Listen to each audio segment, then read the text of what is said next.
নমস্কার, আমি পূরবী মিশ্র আবার অনেকদিন পর ফিরে এলাম বরাক বিনোদনের মঞ্চে আপনাদের সঙ্গে আপনাদের মধ্যে। এবার থেকে প্রত্যেক সপ্তাহে একদিন আমি আপনাদের মধ্যে আসব আমার পছন্দের কিছু কবিতা নিয়ে, এবং অবশ্যই আমি আশা করব আমার আগের অন্যান্য অনুষ্ঠানগুলির মতো এই কবিতার অনুষ্ঠানেও আমি আপনাদের পাশে পাবো, সাথে পাবো। তবে একটি কথা আমার বলতে হচ্ছে যে কবি যে মানে নিয়ে কবিতাটা লেখেন, হয়তো আমরা সবাই সেই একই মানে নিয়ে কবিতাটা পড়ি না। যেমন রবীন্দ্রনাথের নির্ঝরের স্বপ্নভঙ্গ, কারোর কাছে এটা দেশাত্মবোধের কবিতা, এবং আমার কাছে এটা নারীর ভিতরের আমিত্ব জেগে ওঠার কবিতা। একটি কবিতা অনেকের কাছে অনেক মানে নিয়ে আসবে। তো আমি আশা করব আমার এই কবিতার অনুষ্ঠান আপনাদের ভালো লাগবে এবং আপনারা বিভিন্ন কমেন্টে আমাকে জানাবেন আমার কবিতা আপনাদের কেমন লাগছে। তো আজকে আমি পড়ব শুভ দাশগুপ্তের আমি সেই মেয়ে। শক্তির আরাধনাই কবিতার মধ্য দিয়ে কবি তুলে ধরেছেন, এবং মেয়েদের যে প্রতিবাদের যে মানসিকতা, এই কবিতাটার মধ্যে সেই মানসিকতাটা খুব সুন্দর করে ফুটে উঠেছে। আমি সেই মেয়ে, বাসে, ট্রেনে, ট্রামে, রাস্তায় আপনি যাকে রোজ দেখেন, যার শাড়ি, কপালের টিপ, কানের দুল আর পায়ের গোড়ালি আপনি রোজ দেখেন, আর আরো অনেক কিছু দেখতে পাবার স্বপ্ন দেখেন। স্বপ্নে যাকে ইচ্ছে মতন দেখেন, আমি সেই মেয়ে। বিহারের প্রত্যন্ত গ্রামে দিনের আলোয় যার ছায়া মারানো আপনার ধর্মে নিষিদ্ধ, আর রাতের গভীরে যাকে বস্তি থেকে তুলে আনতে পাইক বরকন্দাজ পাঠান আপনি, আর সুসজ্জিত বিছানায় যার জন্য অপেক্ষায় অধীর হয় আপনার রাজকীয় লাম্পট্য, আমি সেই মেয়ে। আমি সেই মেয়ে, আসামের চা বাগানে, ঝুপড়ি, কামিন বস্তি থেকে যাকে আপনি নিয়ে যেতে চান সাহেবী বাংলোয়, মধ্যরাতে ফায়ার প্লেসের ঝলসে ওঠা আলোয় মোদির চোখে দেখতে চান যার অনাবৃত শরীর, আমি সেই মেয়ে। রাজস্থানের শুকনো উঠোন থেকে পিপাসার জল আনতে যাকে আপনি পাঠিয়ে দেন 10 মাইল দূরে সরকারি ইদারায়, আর 20 মাইল হেঁটে ক্লান্ত বিধ্বস্ত যে রমণী ঘরা কাঁখে ঘরে ফিরলেই যাকে বসিয়ে দেন চুলার আগুনের সামনে আপনার রুটি বানাতে, আমি সেই মেয়ে। আমি সেই মেয়ে যাকে নিয়ে আপনি মগ্ন হতে চান গঙ্গার ধারে, কিংবা ভিক্টোরিয়ার সবুজে, কিংবা সিনেমা হলের নীল অন্ধকারে, যার চোখে আপনি এঁকে দিতে চান ঝুটা স্বপ্নের কাজল, আর ফুরিয়ে যাওয়া সিগারেটের প্যাকেটের মতো যাকে পথের পাশে ছুঁড়ে ফেলে আপনার ফুল সাজানো গাড়ি শুভ বিবাহ সুসম্পন্ন করতে ছুটে যায় শহরের পথে। কোণে দেখা আলোর গধূলিতে একা দাঁড়িয়ে থাকা, আমি সেই মেয়ে।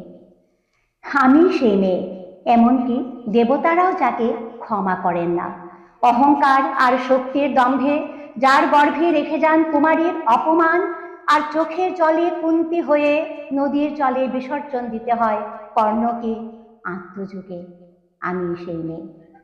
সংসারের অসময়ে আমি ভরসা, আমার ছাত্র পড়ানো টাকায় মায়ের ওষুধ কেনা হয়, আমার বাড়তি রোজগারে ভাইয়ের বই কেনা হয়, আমার সমস্ত শরীর প্রবল বৃষ্টিতে ভিজতে থাকে, কালো আকাশ মাথায় নিয়ে আমি ছাতা হয়ে থাকি, ছাতার নিচে সুখে বাঁচে সংসার।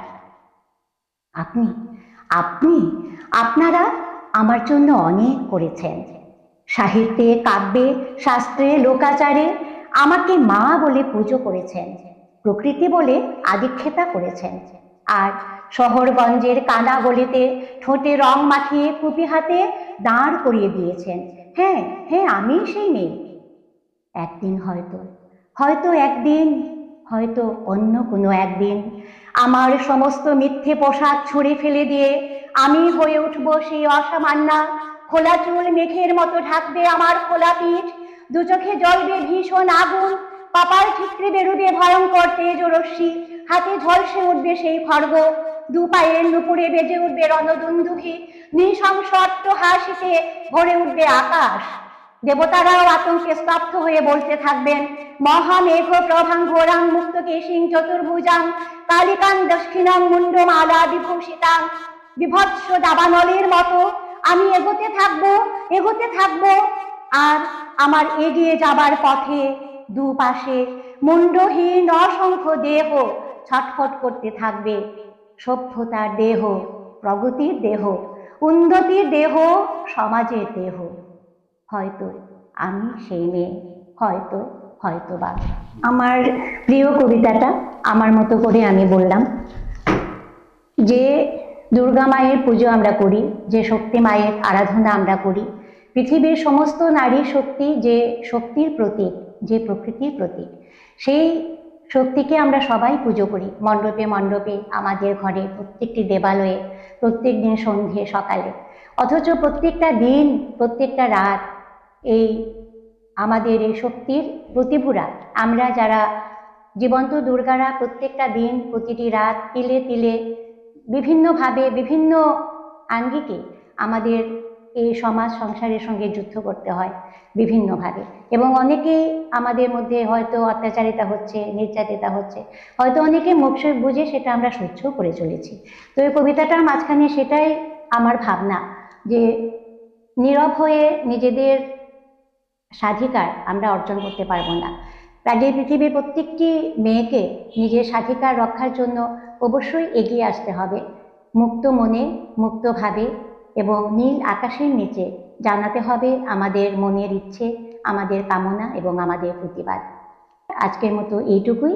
আপনারা আমার সঙ্গে থাকবেন, পাশে থাকবেন, এবং অবশ্যই বরাক বিনোদনের কমেন্টস বক্সে আপনারা আপনাদের মূল্যবান মতামতটুকু জানাবেন, যাতে আমরা যারা বরাক বিনোদনের পক্ষ থেকে প্রত্যেক দিন আপনাদের সামনে বিভিন্ন অনুষ্ঠানের পসরা নিয়ে হাজির হচ্ছি, আমাদের অনুষ্ঠান আরও যাতে সুন্দর হয়ে ওঠে আপনাদের বিদগ্ধ আলোচনায়, সেটাই আমার কাম্য। নমস্কার।